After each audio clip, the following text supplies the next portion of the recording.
project-based learning, flipped classrooms, industry-integrated curriculum, KL, deemed to be university. ఆంధ్రప్రదేశ్లో సార్వత్రిక ఎన్నికలకి సమయం ముంచుకొస్తున్నటువంటి వేళ రాష్ట్ర రాజకీయాలు కావచ్చు, ప్రత్యేకించి ఆంధ్రప్రదేశ్ రాష్ట్రంలో కీలకమైనటువంటి నియోజకవర్గమైనటువంటి కుప్పం రాజకీయం ఏ విధంగా ఉంది మనతో మాట్లాడడానికి అధికార పార్టీకి సంబంధించినటువంటి ఎమ్మెల్సీ, అదేవిధంగా కుప్పం వైఎస్ఆర్సీపీ ఇన్ఛార్జ్, కుప్పం నుంచి పోటీలో నిలబడబోయే అసెంబ్లీ అభ్యర్థి అయినటువంటి కేఆర్జే భరత్ ఉన్నారు. సార్ నమస్తే. నమస్తేనా. స్టార్ట్ అయింది సంక్రాంతి, అయిపోయింది, చలి వెళ్ళిపోయింది, వేడి స్టార్ట్ అయినట్టుంది రాజకీయ వేడి. ఎలా ఉంది పరిస్థితి? ఫస్ట్ కుప్పం పరిస్థితి ఏ విధంగా ఉంది చెప్పాలి మీరే. కుప్పం పరిస్థితి చాలా బాగుంది. ఎందుకంటున్నా అంటే ఈ మాట ఒకరోజు నుంచి కాదు, గడిచినటువంటి 4 సంవత్సరాలుగా కుప్పంలో ఇంతవరకు సాధించలేనటువంటి విజయాలన్నీ కూడా సాధించి చూపించాం. ప్రజలకు ఇచ్చినటువంటి హామీలన్నీ కూడా జగన్మోహన్ రెడ్డి గారు ఏ విధంగా అయితే 98% హామీలు ఆయన నెరవేర్చుకున్నారు, మేము కూడా కుప్పంలో ఇచ్చినటువంటి హామీలన్నీ కూడా ఆ భగవంతుని దయ వల్ల రామచంద్రారెడ్డి గారి ఆశీస్సులతో జగన్మోహన్ రెడ్డి గారి దగ్గరికి పదే వెళ్ళి ఆ హామీలన్నీ కూడా నెరవేర్చుకున్నాం. ప్రజలు కూడా మా మీద పెట్టుకున్న నమ్మకానికి సరేలే వీళ్ళు కూడా చేయగలుగుతారు అనేటటువంటి నమ్మకంలో ఈరోజు ఉన్నారు. అన్నిటికంటే ఇంపార్టెంట్ ఏంటంటే కుప్పం 175వ నియోజకవర్గం అందరికీ తెలిసిందే. అందులోనూ మన ఆంధ్రప్రదేశ్లోనే అతి కార్నర్లో ఉండేటటువంటి నియోజకవర్గం, కరువు ప్రాంతం. ప్రతిసారి చంద్రబాబు నాయుడు గారు గెలిచి ఆయన ముఖ్యమంత్రిగా ఉంటే ఈ 8 మండలాలు ఉంటే అన్ని మండలాలు కూడా కరువు మండలాలుగా డిక్లేర్ అయ్యేటటువంటి పరిస్థితి. కానీ ఈరోజు ఈ పండుగ పూట నిజంగా జగన్మోహన్ రెడ్డి గారి దయ వల్ల మరి మాకు హంద్రినీవ కాలువ పూర్తవ్వడం, ఆ కాలువలో నీళ్లు వదలడం, ఆ పండగ పూటనే ఆ నీళ్ళన్నీ కూడా కుప్పం ప్రజలు మాతో పాటు అంతా కలిసి నిజంగా చిన్నపిల్లలం అయిపోయినాం. మేమైతే అందరం ఆ కెనాల్లో దిగి ఆ వాటర్ వస్తూ ఉంటే ఆ వాటర్లో నిజంగా హారతులు ఇచ్చుకొని పూలేసి ఆ గంగమ్మను మేము కృష్ణమ్మను మేము హారతి ఇచ్చి వెల్కమ్ చేయడం చాలా చాలా సంతోషంగా అనిపించింది. సో మేము ఇచ్చినటువంటి హామీలన్నీ కూడా నెరవేర్చి మేము ఇచ్చినటువంటి సంక్షేమం అంతా కూడా ప్రజలకు అంది ఈరోజు కుప్పం నియోజకవర్గంలో కూడా బలమైనటువంటి నాయకులు తయారయ్యారు. వైఎస్ఆర్సీపీ పార్టీలో ఏదైనా కష్టం అంటే నేనున్నాను నీ పక్కన అని నిలబడేటటువంటి నాయకులు ఉన్నారు.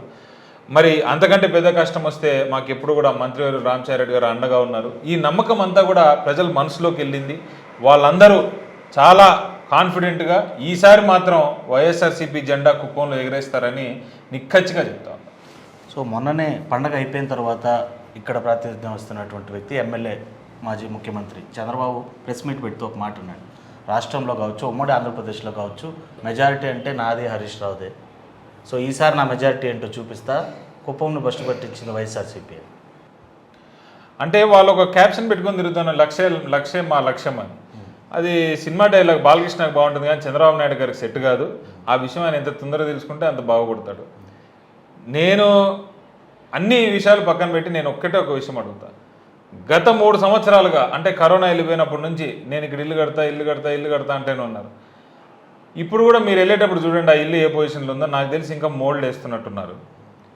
నీ సొంత ఇల్లే కట్టుకోలేనటువంటి వాడు నీ నియోజకవర్గంలో ఈయన పోయి ఏం అభివృద్ధి చేసి ఏం అమరావతి కట్టి ఏం ఉద్ధరిస్తాడు అనేటటువంటి డౌట్ ప్రజల్లో అయితే వస్తుంది కదా. సరే నాకు రాదు, ఆయన గురించి నాకు తెలియదు పెద్దగా.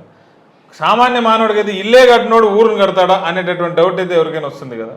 ఇక్కడ తన సొంత నియోజకవర్గంలో తన సొంత ఏరియాలో 35 సంవత్సరాలుగా ఇల్లు లేదు. సరే ఇప్పుడేదో ఇల్లు కట్టాలనుకుని డిసైడ్ అయినారు. ఆ ఇల్లు మొదలుపెట్టి 3 సంవత్సరాలు అయింది. ఇప్పటికి ఇంకా ఆ ఇల్లు కట్టలేనట్టు అంటే చంద్రబాబు నాయుడు గారి దగ్గర ఇల్లు కట్టే డబ్బులు కూడా లేవని నేనైతే అనుకోను. ఆయనకు చిత్తశుద్ధి లేదు. ఇక్కడ ఉండేటువంటి ప్రజల మీద ఒక నమ్మకం లేదు, ఆశ లేదు. ఆయన ఇక్కడ ఉండేటటువంటి ప్రజలందరూ కూడా ఆయనకు ఓటేయడం వీళ్ళ జన్మ హక్కు అని ఫీల్ అవుతాడు. నిజంగానే ఫీల్ అవుతాడు ఆయన. నేను తప్పితే వీళ్ళకి దిక్కు లేదు, నేనేం చెప్తే అది, నువ్వు ఎవడరా నన్ను వచ్చి క్వశ్చన్ చేసి, ఇట్లాంటి మైండ్ సెట్లో ఒక ప్రీ డిటర్మిన్ మైండ్ సెట్లో ఉండేటటువంటి నాయకుడు ఆయన. అందుకే ఇక్కడ నుంచి ఒక రెబెలియన్ స్టార్ట్ అయ్యి ఇక్కడ నుంచి ప్రజలందరూ ఈరోజు నిన్ను తీవ్రంగా వ్యతిరేకిస్తున్నారు. చంద్రబాబు నాయుడు కాకపోయినా సరే మేము వేరే నాయకత్వాన్ని మేము స్వాగతిస్తున్నామని చెప్తే తట్టుకోలేక ఈ తెలుగు డ్రామా పార్టీలో ఉండేటటువంటి నాయకులు కొంతమంది ఉన్నారు. వాళ్ళందరూ డ్రామాలు వేసుకుంటా ఉంటే దాన్ని నమ్మి ఆయన లక్ష్యం అంటున్నాడు. మేము గ్రౌండ్ రియాలిటీ తెలిసిన వాళ్ళం, రోజు ప్రజల్లో తిరిగేటోళ్ళం, అనునిత్యం ప్రజల మధ్య ఈ 5 ఏళ్ళు గడిపిన వాళ్ళం కాబట్టి మేము క్లియర్గా చెప్తా ఉన్నాం. ఎటువంటి పరిస్థితుల్లో తెలుగుదేశం పార్టీని ఇక్కడ ఓడించి వైఎస్ఆర్సీపీ జెండా ఎగరేస్తామనే చెప్తా ఉన్నాం తప్పితే మేము కూడా మాకు 1,00,000 ఓట్ల మెజారిటీ వస్తుంది 10 లక్షల ఓట్ల మెజారిటీ వస్తుందని ఎక్కడ నేను చెప్పడం లేదు. బేసిక్ మ్యాథమెటిక్స్ తెలిసినటువంటి ఏ ఓటర్ అయినా ఏ కామన్ మ్యాన్ అయినా కూడా మాకుండేది 2,16,000 ఓట్లు. లాస్ట్ టైం మాకు పడింది 70,000 ఓట్లు. 70,000 ఓట్లు అయితే ఈసారి ఖచ్చితంగా పడతాయని అనుకుంటే కూడా ఆయనకు వచ్చినటువంటి మెజారిటీ 30,000 ఓట్లు. లాస్ట్ టైం కంటే మేము ఇప్పుడు చాలా బెటర్గా ఉన్నాం, ఆర్గనైజ్డ్గా ఉన్నాం, క్యాడర్ చాలా స్ట్రెంగ్తన్ అయింది. లాస్ట్ టైం మాకు 4 సర్పంచులు ఉన్నారు, ఈసారి మాకు 75 మంది సర్పంచులు ఉన్నారు. లాస్ట్ టైం ఉన్న ఎంపీటీసీల కంటే మాకు ఈసారి 63 మంది ఎక్కువ ఉన్నారు. ఇంత క్యాడర్, ఇంత స్ట్రెంగ్త్, ఇంత పెట్టుకొని మేము గెలుస్తాము, మెజారిటీ మాకు ఖచ్చితంగా వస్తుందని మేము చెప్తా ఉంటే ఇదంతా పక్కన పడేసి ప్రజలందరూ తండోపతండాలకు వచ్చి అసలు ఇంక వేరే ఏ గుర్తు లేనట్టు ఒకే గుర్తు గుద్ది 1,00,000 ఓట్లు, అంటే ఆయనకు 1,00,000 ఓట్లు మెజారిటీ రావాలంటే మాకు ఎన్ని ఓట్లు పడాలి? 2 లక్షల ఓట్లు పోల్ అయితే నీకు 1,00,000 మెజారిటీ రావాలంటే నాకు 10,000 పడాలి. మరి ఆ క్యాల్కులేషన్స్ నేను ఆయనకే వదిలేస్తాను. లక్ష్యం అంటా ఉన్నాడు, మంచిదే. మా లక్ష్యం నిన్ను వండించిన ఆ లక్ష్యాన్ని నేను సాధిస్తాను. సో ఇవాళ రాష్ట్ర వైఎస్ఆర్సీపీ నాయకులందరూ కూడా క్యాడర్ అంతా కూడా మా నమ్మకం నువ్వే జగన్ అనే ఒక ట్యాగ్ లైన్తో పాటు తమ నియోజకవర్గాల్లో తమ ఓన్ ట్యాగ్ లైన్ అభివృద్ధి ఏదో ఒకటి తీసుకుని, సో కుప్పంలో భరత్ ఏ ట్యాగ్ లైన్తో వెళ్తున్నాడు? నేను ట్యాగ్ లైన్ కాదు, బట్ మేము చేసేటటువంటి ప్రోగ్రామ్కి ఒక పేరు పెట్టుకున్నాము. జగనన్నతో జనం, భరత్ అన్నతో మనం అని ఒక కార్యక్రమం స్టార్ట్ చేసి ఒక 6 మంత్స్ నుంచి ఆ ప్రోగ్రాంలో పార్టిసిపేట్ చేసుకుంటూ తిరుగుతున్నాం. బట్ స్టేట్ అంతా కూడా ఒకే కాన్సెప్ట్లో పోతుంది. నువ్వే మా నమ్మకం జగన్, మా నమ్మకం కూడా జగన్ అన్నే. మా ట్యాగ్ లైన్ అయితే అంటే ఇక్కడ ఉండేటటువంటి యంగ్స్టర్స్ అందరినీ కూడా కలుపుకొని వాళ్ళ అవసరాలు ఎలా ఉన్నాయో చూసి వాళ్ళ అవసరాలకి నేను యాజ్ ఎ యంగ్స్టర్గా నేను ఏం చేయగలుగుతాను అనేటటువంటి దాంతో ఈ భరత్ అన్నతో మనం అనేటటువంటి కాన్సెప్ట్ అనుకొని మేము దిగాము. It is yielding extremely fruitful results. So రాబోయేటటువంటి కాలంలో కూడా మేము ఇచ్చినటువంటి హామీలన్నీ మీ ఇంటికి చేరాయి కాబట్టి జగన్మోహన్ రెడ్డి గారిని ఆశీర్వదించండి అనేటటువంటి గట్టి నినాదంతో మేము ఏమేమైతే మీకు హామీలు ఇచ్చామో దాంట్లో అట్లీస్ట్ 60-70% మేము నెరవేర్చుకున్నాము.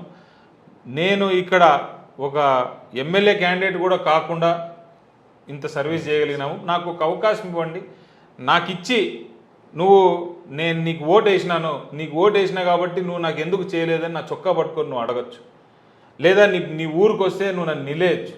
నేను ఇక్కడే ఉండేటోడిని, ఈడ తిరిగేటోడిని. ఇంకా ఒకటేంటంటే రేపు పొద్దున్న నీ ఓటు నాకు అవసరం ఉంది, ఆ భయం నాలో ఉంది. నాకు ఇంకో 30 ఏళ్ళు రాజకీయం ఉంది. చంద్రబాబు నాయుడు గారు ఇప్పుడు 75, ఇంకెన్నేళ్ళు రాజకీయం ఆయనలో ఉందో నాకు తెలియదు. నాకైతే ఇంకో 30-35 ఇయర్స్ రాజకీయం నేను ఇక్కడే చేయాలా, ఇక్కడే ఉండాలా, ఇంకా ఎత్తుకు ఎదగాలనేటువంటి ఆశ ఉంది. సో నాకు ప్రజల అవసరం ఉంది, ప్రజల వాల్యూ తెలుసు. మనం పలానా పని ప్రామిస్ చేసి పలానా ఊరిలో ప్రామిస్ చేసి మనం మళ్ళీ అక్కడికి ఆ పని చేయలేకుండా పోతే ఖచ్చితంగా వీళ్ళందరూ నిలదీస్తారు, ఖచ్చితంగా మనకు వీళ్ళందరూ ఓట్లు డ్యామేజ్ అయితే వీళ్ళందరి కోసం ఖచ్చితంగా ఈ పని చేయించాలని భయం, భక్తి ఉండి మనం ఆ ఇంట్రెస్ట్ తీసుకొస్తాం. మరి చంద్రబాబు నాయుడు గారిని ఎంతమంది ఇక్కడ కలవగలుగుతారు, ఆయనతో ఎంతమంది మాట్లాడగలుగుతారు, వారి సమస్యలు ఎంతమందికి ఆయన చెప్పగలుగుతారు, పోనీ చెప్పిన సమస్యలు ఏవో కొన్నైనా ఆయన ఎన్ని తీర్చగలుగుతారు? ఇది నేను ప్రజల్లోకి తీసుకొని వెళ్ళాలనుకుంటా ఉండేది. నన్ను నమ్మండి, ఒక్కసారి మీ బిడ్డగా, నీ ఇంట్లో మనిషిగా నేను ఇన్నిసార్లు మీ ఇంటికి తిరిగి నీ కాళ్ళు మొక్కి ఒక అవకాశం ఇవ్వమని నేను అడుగుతాను. కనీసం నామినేషన్ కూడా వేయడానికి తీరిక లేనటువంటి వాడికి ఇన్నిసార్లు మీరు అవకాశం ఇచ్చారు. మీ ఇంటి దగ్గరకు వచ్చి నేను, నా భార్య, మా అమ్మ ఇంతమంది తిరిగి మీ ఇంటి దగ్గరకు వచ్చి దయచేసి మాకు ఒక అవకాశం ఇవ్వండి అని అడిగేటటువంటి వాడికి ఒక అవకాశం ఇచ్చి నిజంగానే నేను సరిగ్గా పర్ఫామ్ చేయకపోతే, నిజంగానే నేను ఇక్కడ 5 ఏళ్లలో నేను ఇచ్చినటువంటి హామీలు కానీ నేను చేపిస్తానన్నటువంటి యాక్టివిటీస్ కానీ నేను చేపించలేకపోతే నెక్స్ట్ టైం నీ ఇంటికాడికి కూడా రాలేదు, పోరా అని నా ముఖం మీదనే అని నేను డైరెక్ట్గానే చెప్తా ఉన్నా. సో ఆ యూఎస్పీ నాకు ఉంది కాబట్టి అది నేను ప్రజల్లోకి తీసుకొని వెళ్ళి వాళ్ళని కన్విన్స్ చేసి ఈసారి నాకు ఒక అవకాశం ఇవ్వడానికి వారు మనస్ఫూర్తిగా ముందుకు వస్తారని నేను అనుకుంటాను. సో అనూహ్యంగా ఎన్నడూ లేని విధంగా సతీమణి కూడా వర్కౌట్ చేస్తున్నారు మీకోసం. తప్పించిపోతుంది, ఇంటింటికి పసుపు కుంకుమ సార తీసుకెళ్ళిస్తూ మా ఆయన్ని ఆశీర్వదించండి అని చెప్పి రిక్వెస్ట్ చేస్తున్నటువంటి పరిస్థితిని చూసాం. ఆమెతో కూడా మాట్లాడడం 45 పంచాయతీల వరకు కవర్ చేసామని చెప్తున్నారు. ఏంటి తను అంత సపోర్టివ్ క్యాండిడేట్ ఫుల్ నుంచి ఫస్ట్ నుంచి? అంటే ఇదంతా అలవాటు లేనటువంటి రాజకీయం, అలవాటు లేనటువంటి వ్యక్తి. జనరల్గానే రాజకీయం తనకే కాదు, నాకు కూడా పెద్దగా అలవాట్లేదు దిగేంతవరకు. మేము ఎప్పుడు రాజకీయ కుటుంబం కాదు, మేము ఫ్రమ్ బ్యూరోక్రటిక్ ఫ్యామిలీ. వాళ్ళ ఫాదర్ కూడా ఒక IPS ఆఫీసర్, మా ఫాదర్ ఒక IAS ఆఫీసర్. చిన్నప్పటి నుంచి మేము ఇద్దరం ఫ్రెండ్స్, సేమ్ స్కూల్. సో అట్లా ఫ్రెండ్స్ టర్న్ ఇంటూ కపుల్. ఎప్పుడు ఏం పని చేసినా కూడా తను ఎప్పుడూ షీ హ్యాడ్ మై బ్యాక్. నేను వెస్ట్ ఆఫ్రికా వెళ్ళిపోయి ఒక మారిటేనియా అని ఒక గాడ్ ఫర్ సెకండ్ ప్లేస్కి పోయినా, అది ఆ పేరు కూడా చాలా మందికి తెలిసి ఉండదు. ఆ ప్లేస్లో మైనింగ్ చేయడానికి వెళ్ళినప్పుడు కూడా తను నాతో పాటు వచ్చేసింది, కమ్ వాట్ మీ, నేను అక్కడనే ఉంటాను. So what ever I do, wear ever I go, she was always with me. 5 years back నేను ఇంకా ఈ పాత్లో నడవాలి అని చెప్పి డిసైడ్ అయ్యి ఇక్కడికి వచ్చేసినప్పుడు కూడా I had a baby of about 6-7 months. అంత చిన్న బేబీ ఉన్నా కూడా నేను చూసుకుంటాను, నీకు what ever your heart desires, wear ever you want go you go అని నన్ను పంపించింది. తర్వాత ఇప్పుడు నా డాటర్ ఇప్పుడు స్కూల్ జాయిన్ అయింది. సో ఇంకా ఈ 6 months నువ్వు కూడా వచ్చి, అంటే నేనేమనుకున్నానంటే ఇంటింటికి మనము ఏదో ఒక రకంగా ఈ చీరలు ఇవ్వాలి, ఎవరిస్తే బాగుంటుంది అని ఫస్ట్ అనుకున్నాము. చంద్రబాబు నాయుడు లాగా నేను కూడా ఎవడికో ఇచ్చేసి మీ ఇంటికి ఇచ్చేసింది నువ్వు నాకు వేసే అంటే అది నాకు అపీలింగ్ అనిపించలేదు. సో నేను దుర్గాని రిక్వెస్ట్ చేసినాను, నువ్వు వచ్చి ఇవ్వగలుగుతావు అని. షీ సెడ్ 100% నేను వస్తాను.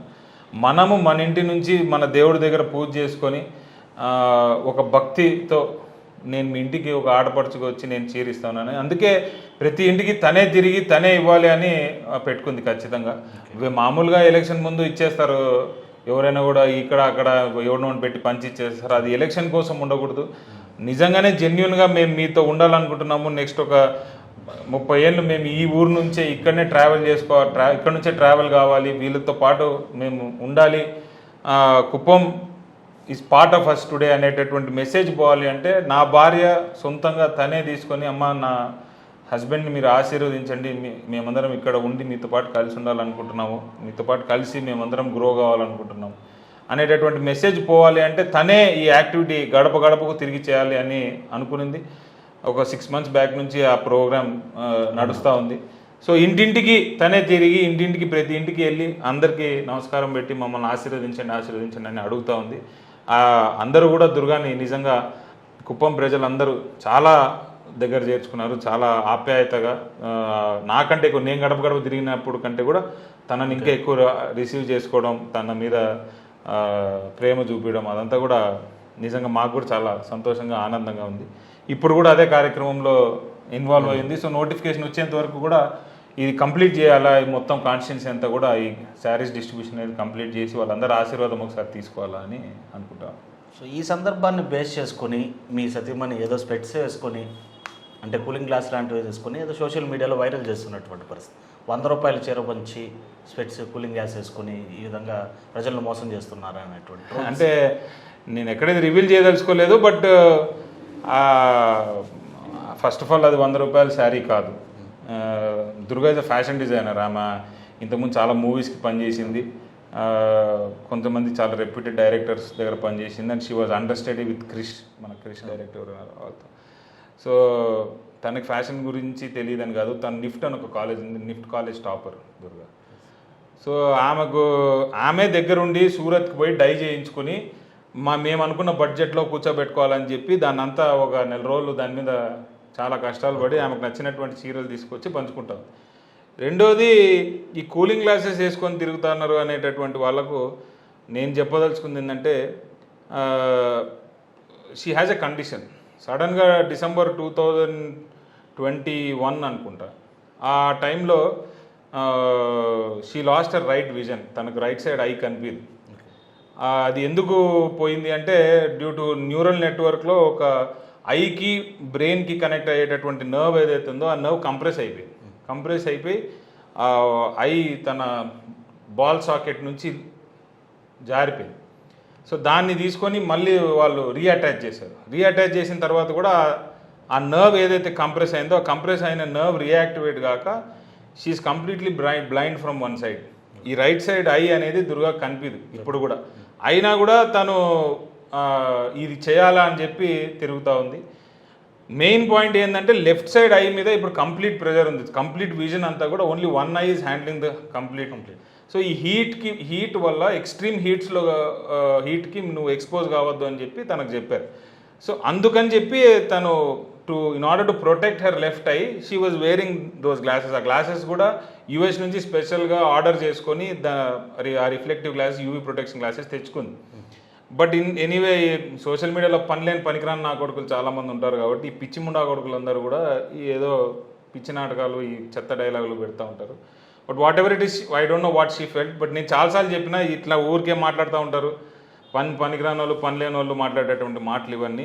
మనం ఖచ్చితంగా పని చేయాలనుకుంటున్నాం. రోజు 20-22 కిలోమీటర్లు నువ్వు తిరుగుకుంటా ఉన్నావు, నీ కష్టాన్ని గుర్తిస్తారు అంతేగాని నువ్వు అద్దాలు వేసుకొని పోయినావా, బొట్టు పెట్టుకొని పోయినావా, చీర కట్టుకొని పోయినావా, ఇవి కాదు చూసేది జనాలు. నీ కష్టము అక్కడ ఉండేటటువంటి వాళ్ళు చూస్తాడు. ఎవడో అమెరికాలో కూర్చున్న పిచ్చోడో లేకపోతే పక్క కాన్స్టిట్యూన్సీలో కూర్చున్న మెంట్లోడో తీస్తే వాడి ఇక్కడ ఓటు ఉండదు, వాడు వచ్చి వేసేది లేదు, సచ్చేది లేదు. ఎస్పెషలీ ఈ ఫేస్బుక్ తర్వాత ఈ సోషల్ మీడియా అంతా కూడా నెగిటివ్ హేట్రెడ్ పబ్లిసిటీకి ఎక్కువైపోయింది. ఇప్పుడు నాకు నీతో ప్రాబ్లం ఉందంటే వచ్చి నాతో కొట్లాడు, దాన్ని వదిలేసి ఊర్లో ఉన్న 100 మందితో కొట్లాడితే నీకేమొస్తుందిరా మెంటలోడా అని నాకు చాలా ఇరిటేషన్ వస్తూ ఉంటుంది. So that's why most of the time నేను అసలు ఫేస్బుక్, ఈ ఇన్స్టాగ్రామ్లో ఈ చెదారం చూడు పట్టించుకోను. ఏదైనా ఒక ఇంపార్టెంట్ న్యూస్ ఏదైనా వచ్చిందంటే పేపర్లో వస్తుంది, చదువుకోండి ప్రశాంతంగా. నీ గురించి ఏదైనా నలుగురికి తెలియాలన్నా, నీ గురించి నువ్వు చేసే మంచి ఏదైనా చూపించాలన్నా ఒక సపరేట్ సెక్టర్ ఉంది సోషల్ మీడియాలో కూడా. మంచి వాళ్ళు ఉన్నారు, వాళ్ళకి మంచి గుడ్ ఫాలోవర్స్ ఉన్నారు, సిమిలర్ థాట్ ఉండేటటువంటి వాళ్ళు ఉన్నారు. నా దగ్గర ఒక సోషల్ మీడియా టీం ఉంది, amazing guys, extremely good job. వీళ్ళల్లో ఎవరు కూడా ఇట్లా పనికిరాని డైలాగులు పిచ్చి మాట్లాడితే కూడా పిలిచి నేను చెప్తా, ఒకరికి మీరు దయచేసి ఒకరిని తిట్టద్దు, ఒకరిని అనవసరంగా ఒక మాట అనొద్దు. ఎవడైనా మన మీద అంటే వాని కర్మ వాడు చేస్తాడు. వానికి పని లేక అనేటటువంటి మాటలు, నీకు పని ఉంది పని చేయి, నీ పనిని నమ్ముకో, నీ కష్టాన్ని నమ్ముకో, రేపు పొద్దున అదే నీకు రివార్డ్ తెచ్చి పెడుతుంది. వాడెవడో తిట్టినాడని చెప్పి నువ్వు అని తిట్టడం వల్ల మనకు వచ్చేదేం లేదు, నీ తల చెడిపోతుంది. నీ గోల్ ఏదైతే ఉందో దాని మీద నుంచి నువ్వు డైవర్ట్ అవుతావు, నీ కాన్సన్ట్రేషన్ డిస్టర్బ్ అవుతుంది. So same way I advised Durga also, అవన్నీ పట్టించుకోవద్దు. నీ left I more important protect చేసుకోవడానికి. బికాజ్ ఎవడికి తెలుసు నీకు నిజంగా నీకు ఈ ప్రాబ్లం ఉందని. వాడు రాస్తాడు అనేటోడు అంటాడు. Actually she felt very bad. Then she also spoke to మా మిథున్ అన్నతో కూడా 2-3 సార్లు మాట్లాడి she was feeling really bad అన్న, ఇట్లా అందరూ అంటా ఉన్నారన్న, అది it is getting into my mind. నేను అవి తీసేసి మామూలు స్పెక్స్ చేసుకుంటాను అంటే మిథున్ అన్న కూడా వద్దమ్మా, the priorities to protect your left eye. వాడేవాడో అనేటోడు అంటూ ఉంటాడు, దాన్ని అంతా పట్టించుకోవద్దు. నువ్వు లెఫ్ట్ ఐ మాత్రమే ప్రొటెక్ట్ చేసుకోవడానికి ట్రై చేయి అని మిథున్ అన్న చెప్పారు. మా మినిస్టర్ గారు రామచారెడ్డి అన్న కూడా అడ్వైజ్ చేసినారు. But I don't know what she felt. ఇప్పుడైతే వేసుకొని నేను తిరగడం లేదు. But I would prefer she also takes care of her health and especially her eye, because I have a 5-year-old daughter and God forbid if something happens, it's impossible for us to take care of her. And so నేను కూడా చెప్పినా, but let's see, she is a very strong woman, అంత ఈజీగా వినదు. So రాష్ట్ర పరిస్థితులు ఏ విధంగా ఉన్నాయి సార్? అంటే ఒకసారి చూస్తే మీ అధినేత సోదరి పీసీసీ చీఫ్గా అపాయింట్మెంట్ అయినటువంటి పరిస్థితి. సో ఈ పరిణామాల్లో మీకు ఏమన్నా మైనస్ అవుతుంది అనుకుంటున్నారా? అసలు మీ నాలెడ్జ్కి ఎలా ఫీల్ అవుతుంది? అంటే నాకు తెలిసినంత వరకు కాంగ్రెస్ పార్టీకి ఇక్కడ ఓట్ షేర్ లేదు. వాళ్ళు 2024 ఎలక్షన్స్ కంటే రాబోయేటటువంటి ఫ్యూచర్ని సెక్యూర్ చేసుకోవడానికో, లేకపోతే కాంగ్రెస్ పార్టీ తెలంగాణలో గెలిచింది కాబట్టి మళ్ళీ అక్కడ ఉండేటటువంటి తెలుగు ప్రజల మనసుని మనం చూరగొన్నాం కాబట్టి, సేమ్ థింగ్ మనం ఆంధ్రాలో ఉన్న తెలుగు ప్రజల మనసులో కూడా ఏదో ఒకటి నాటాలి అనేటటువంటి కార్యక్రమంలో మళ్ళీ అది కూడా రాజశేఖర రెడ్డి గారి ఫ్యామిలీ వల్లే సాధ్యమని ఇప్పటికైనా వాళ్ళు అర్థం చేసుకొని షర్మిలమ్మను పీసీసీ చీఫ్గా ఇచ్చినట్టున్నారు. కానీ 2024 ఎన్నికల్లో నాకు తెలిసి షర్మిలమ్మ గారు రావడం వల్ల, లేకపోతే కాంగ్రెస్ పార్టీ ఇంకొక అధ్యక్షుడిని ఎన్నిక చేయడం వల్ల అంత డిఫరెన్స్ ఉంటుందని నేను అనుకోను. బట్ ఈ విషయం ఒకవేళ నిజంగానే షర్మిల గారు మళ్ళీ వచ్చి పీసీసీ చీఫ్గా రోల్ రెస్పాన్సిబిలిటీ తీసుకున్నప్పుడు నార్మల్లీ కాంగ్రెస్ పార్టీని ఎలా కౌంటర్ చేయాలనేటటువంటి విషయం మీద మా పార్టీలో కూడా చాలామంది పెద్దలు ఉన్నారు, బాగా తెలిసినట్టు వాళ్ళు ఉన్నారు, కాంగ్రెస్ పార్టీతో పనిచేసినట్టు వంటి వాళ్ళు ఉన్నారు. సో వాళ్ళందరినీ కూడా ఎలా మనం హ్యాండిల్ చేయాలి, మ్యాక్సిమం వైఎస్ఆర్సీపీ ఓట్స్ని చీల్చడానికి వాళ్ళు ప్రయత్నిస్తారు కాబట్టి వాటన్నిటిని కూడా ఎలా మనం కన్సాలిడేట్ చేసుకోవాలి, ఎలా పోలరైజ్ చేసుకోవాలి అనేటటువంటి విషయాల మీద మమ్మల్ని కూడా డిస్కస్ చేసి మాట్లాడతారని అనుకుంటున్నాను.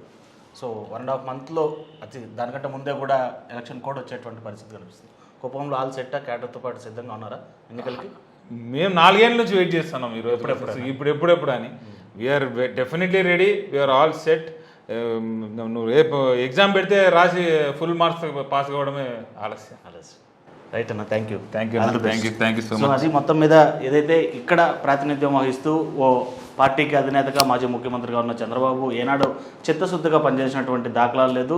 కుప్పంలో సొంతంగా ఇల్లు కట్టుకోవడమే చేతకానటువంటి వ్యక్తి అభివృద్ధి ఏ విధంగా సాధిస్తాడు, అదేవిధంగా తన సతీమణి పైన వస్తున్నటువంటి ట్రోల్స్ని తాను పట్టించుకోను, కానీ కొద్దిగా బాధ వేస్తుంది ఈ సోషల్ మీడియా టీంని చూస్తుంటే, వీళ్ళ వ్యవహారాన్ని చూస్తుంటే. అదేవిధంగా రాష్ట్ర రాజకీయ పరిస్థితులు అన్నీ కూడా చాలా మెండుగానే ఉన్నాయి. రాష్ట్రంలో జగన్మోహన్ రెడ్డి మరోసారి సీఎం అవడం ఖాయం. కుప్పంలో తాను కూడా పూర్తిస్థాయి మెజారిటీతో వస్తాననే ధీమా వ్యక్తం చేస్తున్నారు కేఆర్జే భరత్.